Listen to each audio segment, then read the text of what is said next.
Güneş çalmış Diyarbakır dağına. Baba nereden aldı siz bu gelini? Yeni girmiş sevilecek çağına. Baba nereden aldı siz bu gelini? Gelini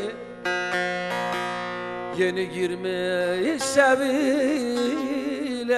çağına. Baba nereden aldı siz bu gelini? Ah bu gelini.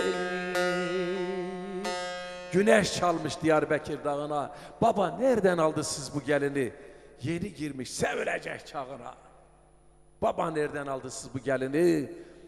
Düğün alayı ağası Kahraman Ağa ileri çıktı. Oğlum biz bu gelini Diyarbakır'dan aldık.